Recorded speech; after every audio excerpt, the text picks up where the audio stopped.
Hello, my name is Vidya Damayanti. I'm here for the midterm test of interpreting.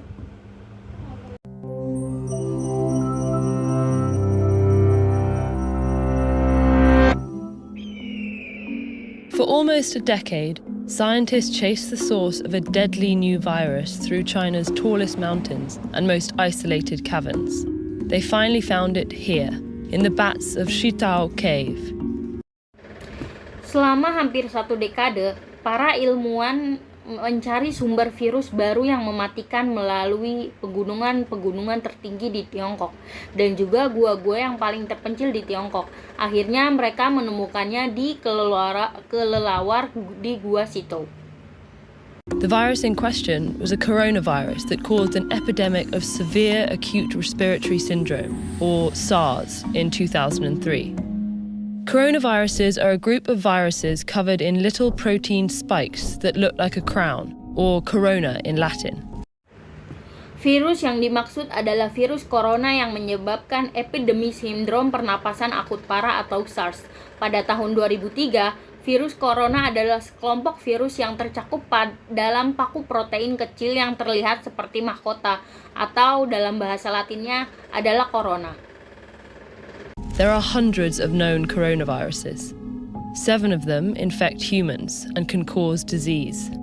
The coronavirus SARS-CoV causes SARS, MERS-CoV causes MERS, and SARS-CoV-2 causes the disease COVID-19. Ada ratusan virus corona yang diketahui atau diselidiki. 7 diantaranya adalah yang menginfeksi manusia dan bisa menimbulkan penyakit. Salah satunya adalah virus corona SARS-CoV yang menyebabkan penyakit SARS, MERS-CoV yang menyebabkan penyakit MERS, dan SARS-CoV-2 yang menyebabkan penyakit COVID-19. Of the 7 human coronaviruses, 4 cause colds, mild, highly contagious infections of the nose and throat. 2 infect the lungs and cause much more severe illnesses. The 7th, which causes COVID-19, has features of each. It spreads easily, but can severely impact the lungs. Dari 7 virus corona pada manusia, 4 diantaranya menyebabkan pilek, infeksi ringan, dan sangat menular pada hidung dan tenggorokan. 2 diantaranya menginfeksi paru-paru dan menyebabkan penyakit yang jauh lebih parah. Penyebab ketujuh yaitu penyebab COVID-19, memiliki ciri masing-masing seperti mudah menyebar, namun dapat bertampak parah pada paru-paru. When an infected person coughs, droplets containing the virus spray out. The virus can infect a new person when the droplets enter their nose or mouth. Coronaviruses transmit best in enclosed spaces where people are close together. Ketika orang yang terinfeksi batuk, tetesan atau air liur yang mengandung virus akan keluar. Virus ini dapat menginfeksi orang baru ketika air liur masuk ke hidung atau mulutnya. Virus corona menular paling cepat di ruang tertutup, di mana orang-orang saling berdekatan.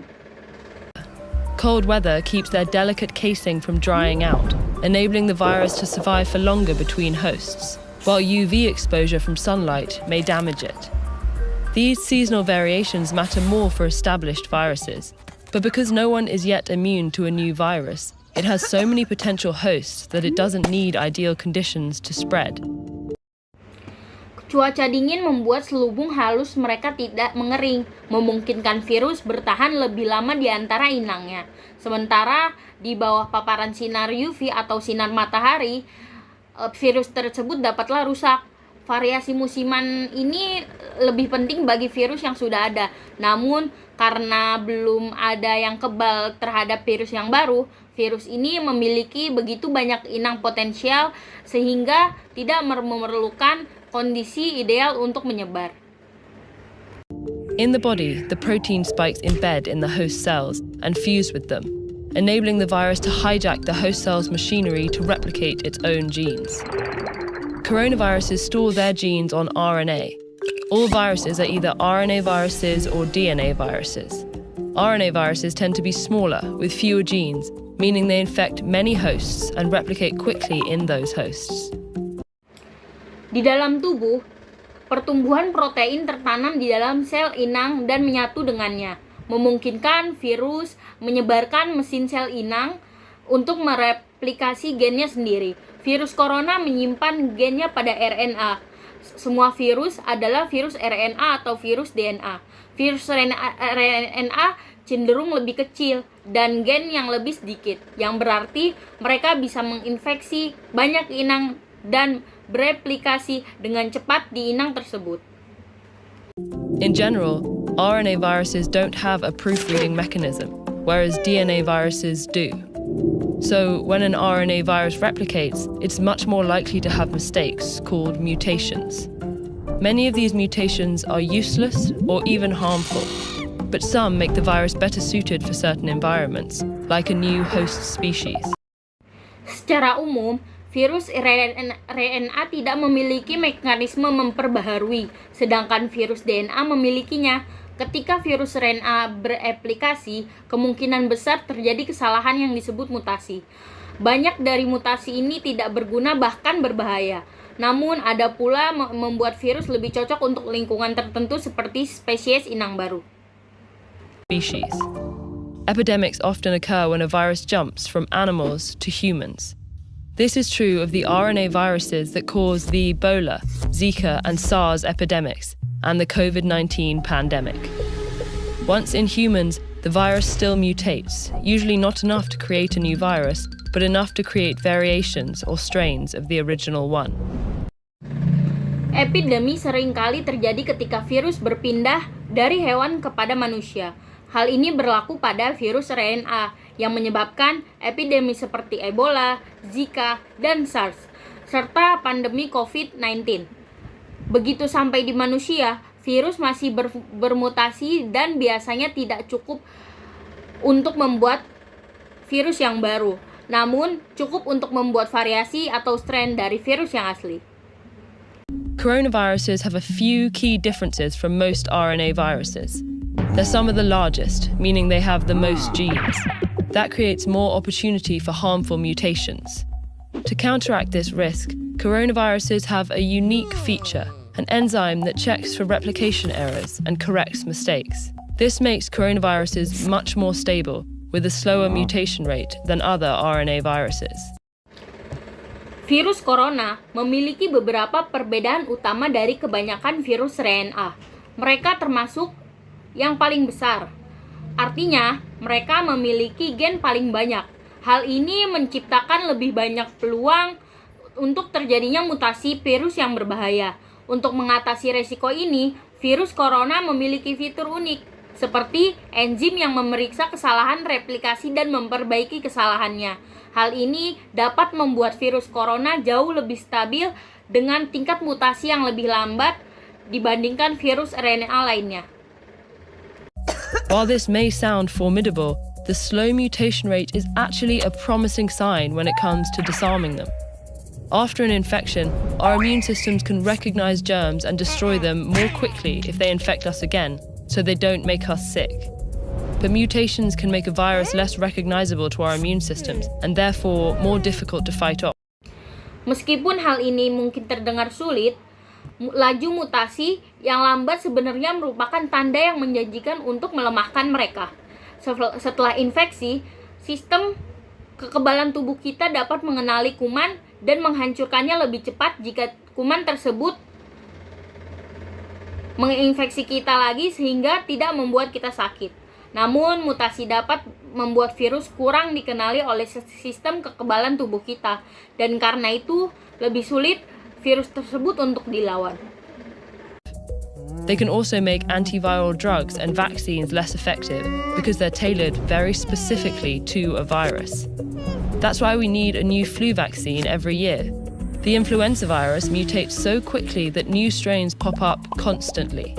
The slower mutation rate of coronaviruses means our immune systems, drugs, and vaccines might be able to recognize them for longer after infection, and therefore protect us better.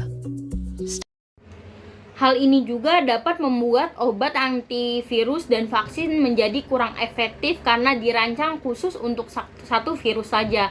Itu sebabnya kita memerlukan vaksin flu baru di setiap tahunnya. Virus influenza bermutasi begitu cepat sehingga jenis virus baru terus bermunculan. Tingkat mutasi virus corona yang lebih lambat berarti sistem kekebalan tubuh, obat-obatan, dan vaksin kita mungkin dapat mengenali virus tersebut lebih lama setelah infeksi. Sehingga dapat melindungi tubuh kita dari virus-virus tersebut menjadi lebih baik. Still, we don't know how long our bodies remain immune to different coronaviruses. There's never been an approved treatment or vaccine for a coronavirus. We haven't focused on treating the ones that cause colds, and though scientists began developing treatments for SARS and MERS, the epidemics ended before those treatments completed clinical trials. As we continue to Namun, kita tidak tahu beberapa lama tubuh kita tetap kebal terhadap virus corona. Belum pernah ada pengobatan atau vaksin yang dapat menyembuhkan virus corona. Kita belum berfokus pada pengobatan penyakit yang menyebabkan pilek, dan meskipun para ilmuwan mulai mengembangkan pengobatan untuk SARS dan MERS, epidemi ini berakhir sebelum pengobatan tersebut menyelesaikan uji klinisnya. continue to encroach on other animals' habitats, some scientists say a new coronavirus jumping to humans is inevitable. But if we investigate these unknowns, it doesn't have to be devastating. Students and teachers all over the world did their part to help slow the spread of COVID-19 by staying home. But what about their graduation ceremonies? Learn more about TED's global campaign to celebrate and elevate the hopes and ideas of an entire generation. Get involved at ted.com/graduation. Ketika kita terus mempelajari habitat hewan lain, beberapa ilmuwan mengatakan bahwa virus corona yang baru yang menular ke manusia tidak dapat dihindari. Tetapi jika kita menyelidiki hal-hal yang tidak diketahui ini, maka mungkin virus tersebut tidak akan membuat kita menjadi lebih buruk atau lebih sakit.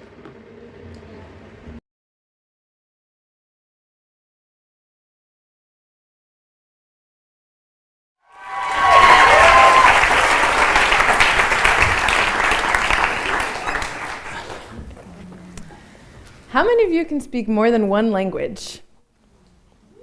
Now keep your hands up if you can speak more than 2. And how about 3? All right, very impressive. But did you know that you actually could have easily learned 25 languages? It's true. This is a natural human phenomenon that any normal child born anywhere in the world is capable of learning any language that he or she is exposed to. Berapa banyak dari kalian yang bisa berbicara lebih dari satu bahasa? Sekarang, angkat tangan jika kalian bisa berbicara lebih dari 2. Bagaimana dengan 3 bahasa? Sangat mengesankan. Tapi, tahukah kalian bahwa sebenarnya kalian bisa dengan mudah mempelajari 25 bahasa? Itu benar. Ini adalah fenomena alamiah manusia di mana setiap anak normal yang lahir dimanapun di dunia ini mampu mempelajari bahasa apapun yang ia kenal.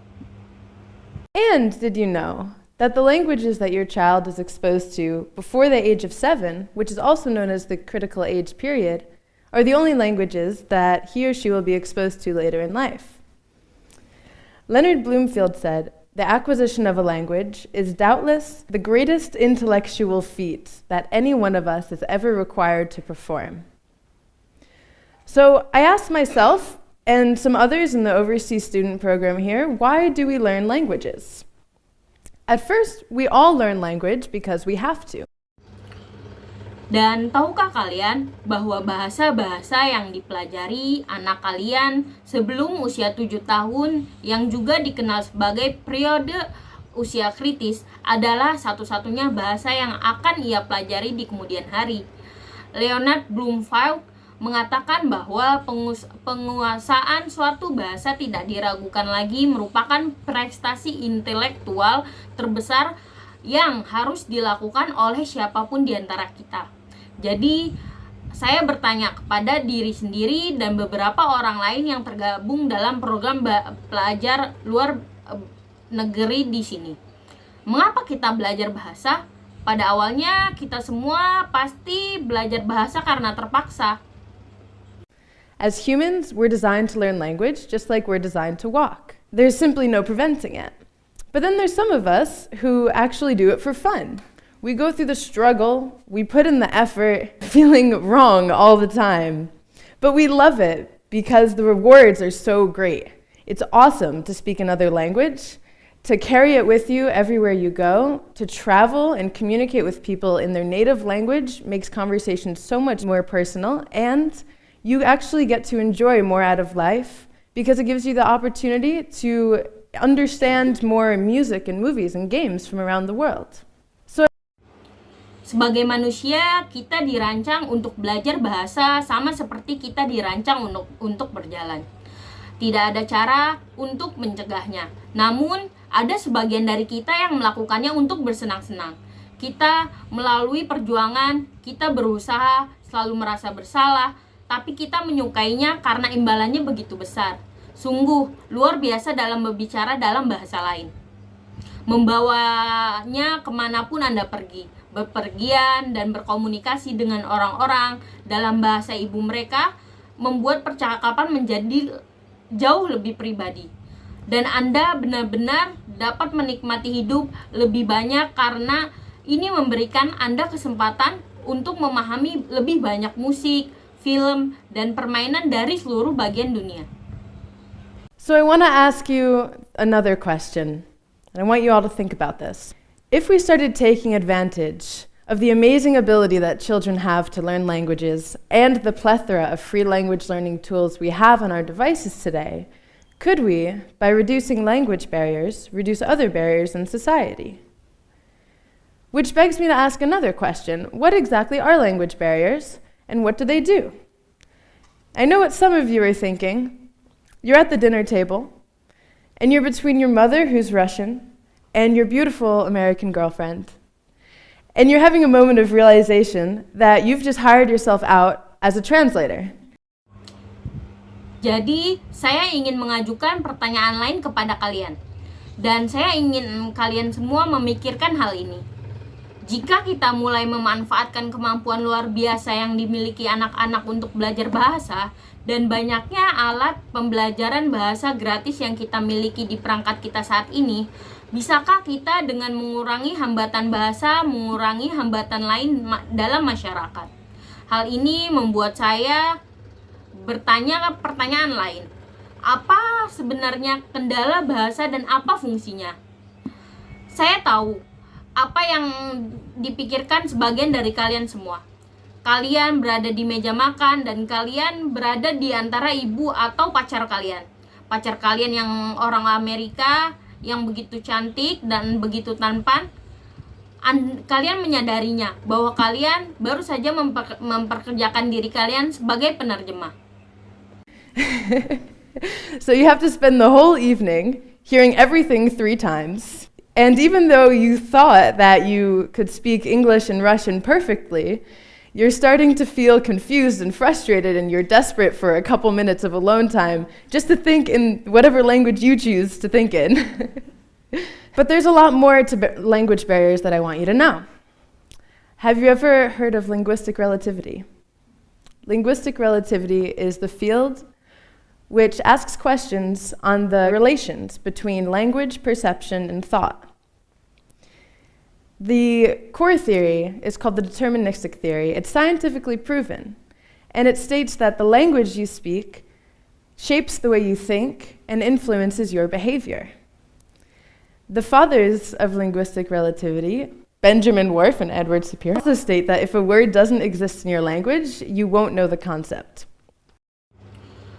Jadi, Anda harus menghabiskan sepanjang malam dengan mendengarkan semuanya sebanyak 3 bahasa. Dan meskipun kalian berpikir bahwa kalian dapat berbicara bahasa Inggris dan bahasa Rusia dengan sempurna, kalian mulai merasa frustasi dan bingung. Dan kalian mulai merasa putus asa untuk sendirian selama beberapa menit. Saatnya berpikir dalam bahasa apa yang ingin kalian pilih. Namun, masih banyak lagi kendala bahasa yang ingin kalian ketahui. Pernahkah kalian mendengar tentang relativitas linguistik? Relativitas linguistik adalah bidang yang menanyakan pernyataan tentang hubungan antara bahasa, persepsi, dan pemikiran. Teori intinya disebut teori deterministik. Terbukti secara ilmiah dan menyatakannya bahwa bahasa yang Anda gunakan membentuk cara Anda berpikir dan mempengaruhi perilaku Anda. Bapak relativitas linguistik Benjamin Worf dan Edward Shapiro menyatakan bahwa jika sebuah kata tidak ada di dalam bahasa Anda tidak akan mengetahui konsepnya di balik kata tersebut. Now, I think that those guys can be a little extreme in their theories. I think, rather, that if a word doesn't exist in your language, you're a lot less likely to identify with that concept. One of my friends here in Israel, a native German speaker, told me a story once of how the English language changed the way that she thought about love. She told me she still remembers the first time she heard the term falling in love, and that she was shocked at the use of the language because she had never thought of being in love as something that happened suddenly and dramatically.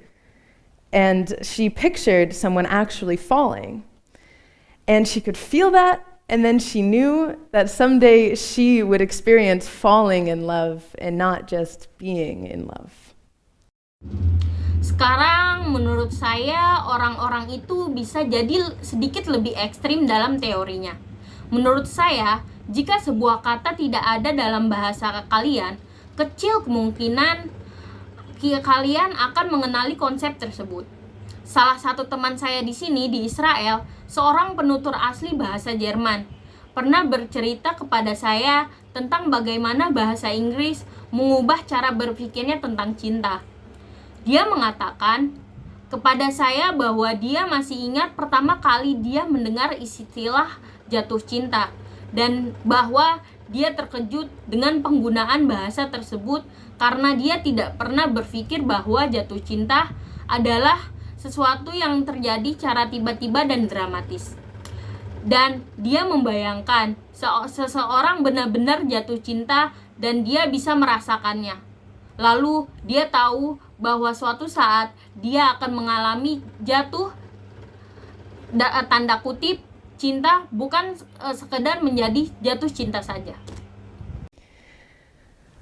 Also, in body language, we find interesting differences among languages. In Hebrew, this means wait. However, this is a great insult in Italy, and I wanted you all to know that. And the most obvious differences in languages that are influencing our thoughts and behaviors is in vocabulary. One scientific experiment in linguistic relativity showed how gender association impacts people's perception. This study used the word ki, which is in German a masculine word, and in Spanish it's feminine. Selain itu, dalam bahasa tubuh kita menemukan perbedaan menarik antar bahasa. Dalam bahasa Ibrani artinya menunggu, namun merupakan penghinaan besar dalam bahasa Itali. Saya ingin Anda semua mengetahuinya. Dan perbedaan paling nyata dalam bahasa yang mempengaruhi pemikiran dan perilaku kita adalah pada kosakata. Sebuah eksperimen ilmiah dalam relativitas linguistik menunjukkan bagaimana asosiasi gender berdampak pada persepsi masyarakat. Penelitian ini menggunakan kata kunci yang dalam bahasa Jerman merupakan kata maskulin, sedangkan dalam bahasa Spanyol bersifat feminim. So subjects were asked to come up with words to describe a ki. And the German speakers used words such as heavy, durable, strong, useful, and metal. But the Spanish speakers chose words such as golden, lovely, little, delicate, and shiny to describe the same word, ki. Another interesting difference we find among languages is in the perception of correctness. I read in a study by John Myhill at University of Haifa that correctness in present-day English and most European languages is based on prestige. Jadi, subjek diminta untuk menemukan kata-kata untuk menggambarkan suatu kunci. Dan penutur bahasa Jerman menggunakan kata-kata seperti berat, tahan lama, kuat, berguna, logam. Tetapi penutur bahasa Spanyol memiliki kata-kata seperti emas, indah, kecil, halus, dan mengkilap untuk mendeskripsikan kata yang sama, yaitu kunci. Perbedaan menarik lainnya yang kami temukan di antara bahasa-bahasa adalah persepsi kebenarannya. Saya membaca dalam penelitian John Mill di Universitas Haifa bahwa kebenaran dalam bahasa Inggris saat ini dan sebagian besar bahasa Eropa didasarkan pada prestis. So the development of these languages has actually followed the trends of its most elite speakers. But other languages perceive correctness in a much different way. Languages such as Arabic and Hebrew and Icelandic are based on textual references. So, if a word appears in a text, in Arabic, which is based on the Quran, and Hebrew is based on the Torah and Mishnah, if a word or grammar appears in these texts, it's correct, and if it doesn't, it's not correct. For these languages, there's no connection between correction and prestige. And there are many, many words in languages that don't appear anywhere else, such as stam in Hebrew, which can be translated into English as just kidding, but not really. It's a unique word to let someone know that you're not being serious. Jadi, perkembangan bahasa-bahasa tersebut sebenarnya mengikuti tren penuturnya paling elit. Namun, bahasa lain memandang kebenaran dengan cara yang jauh cukup berbeda. Bahasa seperti Arab, Ibrani, dan Islandia didasarkan pada referensi tekstual. Jadi, jika sebuah kata muncul dalam sebuah teks, dalam bahasa Arab yang berdasarkan pada Al-Quran, dan bahasa Ibrani berdasarkan kitab Taurat, Misnes, jika ada kata atau tata bahasa yang muncul dalam teks ini, maka itu benar. Dan jika tidak, ya itu tidak benar. Untuk bahasa-bahasa ini, tidak ada hubungannya antara kebenaran dan prestis. Dan ada banyak sekali kata dalam bahasa yang tidak muncul di bahasa lain seperti stem. Dalam bahasa Ibrani, yang bisa diterjemahkan ke dalam bahasa Inggris sebagai just kidding, atau hanya bercanda. Tapi sebenarnya tidak. Itu adalah kata yang unik untuk diucapkan, beritahu kepada seseorang bahwa kita tidak serius. And halomot paz is how you say sweet dreams in Hebrew, but it actually translates directly as golden dreams. And there's a word in German that I love called Fernweh, which dictionaries translate it as itchy feet. And it's the opposite of homesick. It describes the feeling that you need to travel. So when my German friend taught me this word, I thought, wow, how I wish that this word existed in my language. And I wondered that if we use such a word, how my experience of feeling like the only one in my family with a strong desire to see the world may have been different. Dan halomot paz adalah cara Anda mengucapkan mimpi indah dalam bahasa Ibrani. Tetapi sebenarnya diterjemahkan secara langsung sebagai mimpi emas. Dan ada sebuah kata dalam bahasa Jerman yang saya suka bernama Fernweh, yang diterjemahkan oleh kamu sebagai kaki gatal, yang merupakan kebalikan dari rindu kampung halaman. Ini menggambarkan perasaan bahwa Anda perlu berpergian. Jadi ketika teman Jerman saya mengajari saya kata ini, saya berpikir, wow, betapa saya berharap kata ini ada dalam bahasa saya. Dan saya bertanya-tanya, jika kita menggunakan kata seperti itu, bagaimana pengalaman saya merasa seperti menjadi satu-satunya di keluarga saya yang memiliki keinginan kuat untuk melihat dunia yang mungkin berbeda.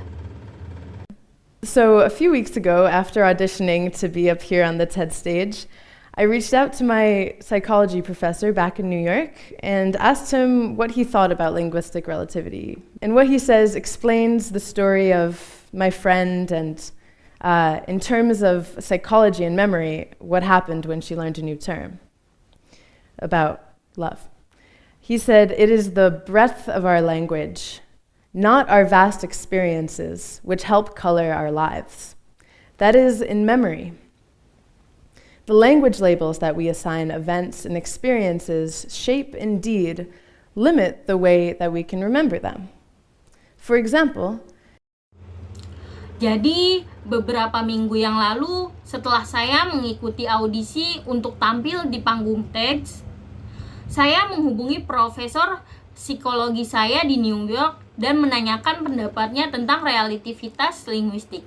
Dan apa yang dia katakan menjelaskan kisah teman saya dan dalam hal psikolog dan ingatan apa yang terjadi ketika dia mempelajari istilah baru tentang cinta. Ia berkata, "Keluasan bahasa kita bukan pengalaman kita yang luas, yang membantu mewarnai hidup kita. Artinya, dalam ingatan, label bahasa yang kita berikan pada peristiwa dan pengalaman memang membentuknya dan membatasi cara kita dalam mengingatnya." example, if the only positive emotion word we knew was happy, all positive memories are labeled as happy memories. And if they all fit in that happy bucket together, then their shared features, which make them labeled as happy, will be reinforced and at times amplified at the expense of their differences to allow for better access. This is because your mind categorizes everything with language labels so that it can reach for your memories as quickly as possible. And everything that you say and do, every decision you make, every conversation that you have is just a consequence of some memories, right? So in other words, your ability overall to access your memories is actually directly related to your breadth and knowledge of vocabulary. Misalnya, jika satu-satunya kata emosi positif yang kita tahu adalah bahagia, semua kenangan positif diberi label sebagai kenangan bahagia. Dan jika mereka semua cocok dalam kelompok bahagia, maka ciri-ciri bersama mereka yang membuat mereka diberi label bahagia akan diperkuat dan terkadang diperkuat dengan mengorbankan perbedaan mereka untuk memungkinkan akses yang lebih baik. Hal ini karena pikiran Anda mengkategorikan segala sesuatu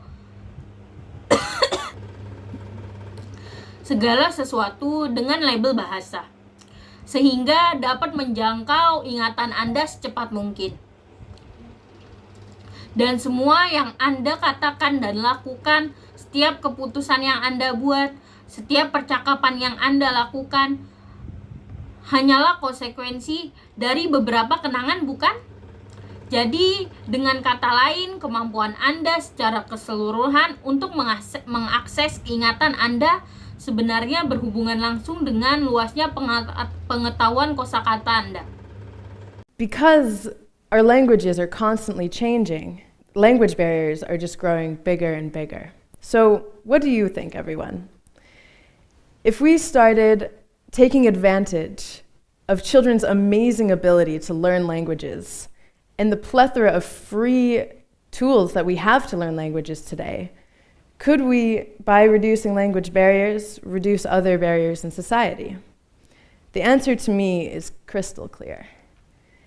By emphasizing foreign language study in your community, you're seizing an opportunity to reverse the creation of gaps in the way that we think and behave. There are so many issues in society today that are thought-based, like racism and hate crimes and bullying. Karena bahasa kita terus berubah, hambatan bahasa pun semakin besar. Jadi, bagaimana menurut kalian semua? Jika kita memulai memanfaatkan kemampuan luar biasa anak-anak dalam belajar bahasa dan banyaknya alat gratis yang kita miliki untuk belajar bahasa saat ini, dapatkah kita dengan mengurangi hambatan bahasa juga mengurangi hambatan lain dalam masyarakat? Jawabannya bagi saya sangat jelas. Dengan menekankan pembelajaran bahasa asing di komunitas Anda memanfaatkan peluang untuk membalikan kesenjangan dalam cara kita berpikir dan perilaku. Ada begitu banyak masalah di masyarakat saat ini yang berbasis pemikiran seperti rasisme, kejahatan rasial, dan intimidasi atau bullying. So, by increasing the knowledge of language, we can overcome these differences. Also, by having more multilingual programs for children, of course, because it's that critical age period before age 7 where we have this opportunity. So, one such program exists in Jaffa called the Orchard of Abraham's Children. It was founded by a Palestinian man and a Jewish woman who are married. And they've established 3 kindergartens that teach in both Arabic and Hebrew and celebrate both cultures' holidays. So programs like this one are using bilingual education to promote peace and coexistence in a humanitarian, non-political way. And it's so effective because our language is a huge part of our identity. Being born to Reformed Jewish parents gave me really early exposure to the Hebrew language. And if it wasn't for that early exposure, I'm sure I wouldn't be here in Israel studying linguistics or giving this talk to you about the power of being able to identify with more than one. Jadi, dengan menambah pengetahuan bahasa, kita bisa mengatasi perbedaan-perbedaan tersebut. Juga dengan menyediakan lebih banyak program multibahasa untuk anak-anak, tentu saja karena pada periode usia kritis sebelum usia 7 tahun kita mempunyai kesempatan ini. Jadi salah satu program yang ada di Jaffa disebut Kebun Anak-anak Abraham. Didirikan oleh seorang pria Palestina dan seorang wanita Yahudi yang sudah menikah. Dan mereka telah mendirikan 3 taman kanak-kanak yang mengajarkan bahasa Arab dan Ibrani. Dan merayakan hari kedua budaya tersebut. Jadi, program seperti ini menggunakan pendidikan bilingual untuk mempromosikan perdamaian dan hidup berdampingan dengan cara bersifat kemanusiaan dan non-politik. Dan ini sangat efektif karena bahasa kita adalah bagian besar dari identitas kita. Terlahir dari orang tua Yahudi yang sudah mengalami reformasi memberi saya paparan awal terhadap bahasa Ibrani. Dan jika bukan karena paparan awal tersebut, saya yakin saya tidak akan berada di sini, di Israel, mempelajari linguistik dan memberikan pidato ini kepada Anda dengan kekuatan untuk dapat mengidentifikasikan dengan lebih dari satu bahasa. Language. Now I want to leave you with this quote by Helen Keller, who was an American author, a political activist, and the first deaf-blind person ever to receive a Bachelor of Arts degree. Suddenly, I felt a misty consciousness as of something forgotten, and a thrill of returning thought. And somehow, the mystery of language was revealed to me. Everything had a name, and each name gave birth to a new thought. Thank you. Sekarang, saya ingin meninggalkan sedikit kutipan dari Helen Keller, yang merupakan seorang penulis Amerika, juga merupakan seorang aktivis politik, dan orang tunanetrarunggu pertama yang menerima gelar Bachelor of Arts.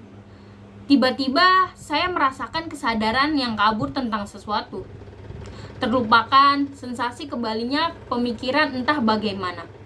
Misteri bahasa terungkap pada saya. Segala sesuatu memiliki nama. Dan setiap nama melahirkan pemikiran baru. Terima kasih. Okay, maybe until enough here from me. I apologize if there's some mistake from me. Bye-bye.